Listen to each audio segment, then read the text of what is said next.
Good evening, ladies and gentlemen, fellow peakers. It's yours truly, James, who self-proclaimed genius. Fresh out of the movies, well, not fresh, technically about 10 minutes ago, to see Oppenheimer, which will be our quick review, spoiler-free podcast today. I took my son Eric to see it. We caught it in 70 millimeter format. Unfortunately, where I live, did not have the full IMAX 70 millimeter. And although the theater that I was in, the AMC theater that I was in, did have an IMAX version, I opted for the 70 millimeter version just to see what the visuals were going to be in that version. At some point, hopefully, I can catch it in New York City in the full IMAX 70 millimeters. That being said, I want to just go over three broad strokes of this movie. Again, spoiler free. The technical aspects of this movie, the cast and acting in this movie, writing as well, and then the story. This movie is obviously Christopher Nolan's return to directing since Tenet, which, despite COVID, had its own issues, pluses and minuses. And this movie really felt like it was a return to form for Nolan when it comes to stuff like science that he tackles with great acting and great writing. You know, I'm talking about Interstellar and Inception. However, this was actually based on true events, unlike Interstellar and Inception. The production quality and technical aspects of this movie that I got to witness to 70 millimeters was, I have to say, forget about James Cameron and his CGI love fest with the Avatar movies and all that stuff. I'm sure it looks great on a large screen TV, but to me, this movie was a chef's kiss of production quality. Audio, although I didn't get to hear it in Dolby, the main focus of this movie being the bomb itself. Without spoiling it, you must see it and hear it in the best qualities possible.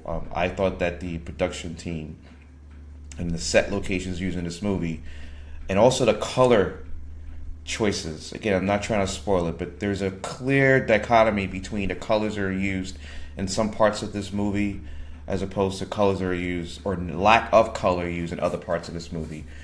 Great choice by Nolan. It's leaving it to interpretation. I know there's articles already out there explaining what they think it means or what it doesn't mean. So to me, probably one of the best, well put together movies production wise I've seen in years. Casting and acting, it's a deluge of who's who.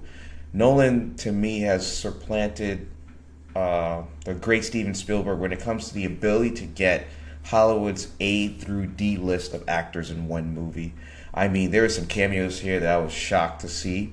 Oscar-nominated, Oscar-winning actors and actresses who were playing tertiary characters, not even like the protagonist or dualist. I think it's, yeah. And even some other surprise cameos with heavy makeup that if you look into the IMDb credits, you can recognize exactly who these actors are, because sometimes they're actors you've seen in many other Nolan's works. And others were first-time Nolan casting actors.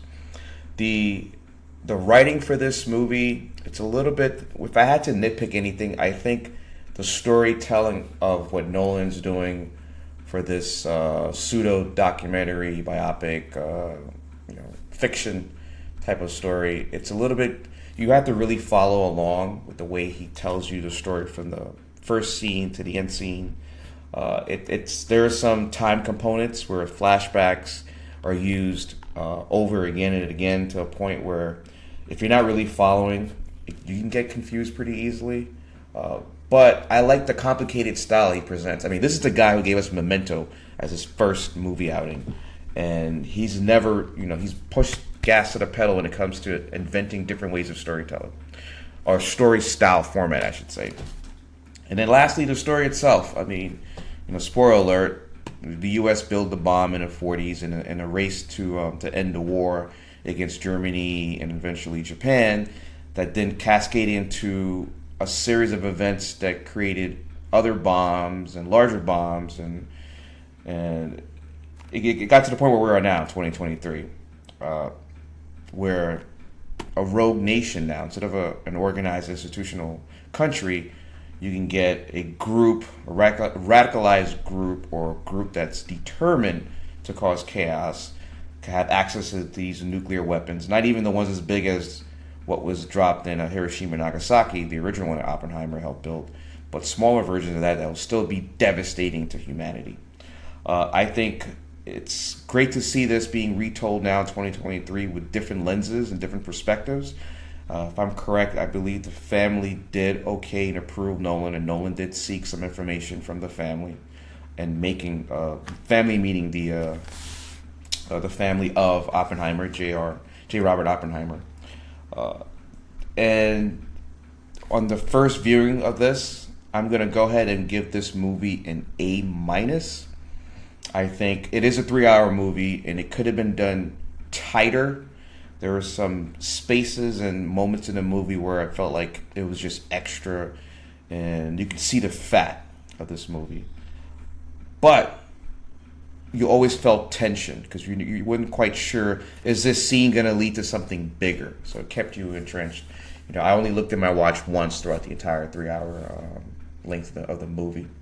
So because of that, I'm going to stick with this current, my first instant grade of an A minus. I was very excited to see the movie based on the trailers, and I'm still excited to review it with you folks. Eventually, we'll go see it in the movie theaters. We'll have a spoiler-filled discussion, and looking forward to the rest of the Heroes Peak team, Chris and Mike in particular, to get their take on this movie and what they felt about the movie, pluses and minuses. So that being said, enjoy the rest of your day. Until next.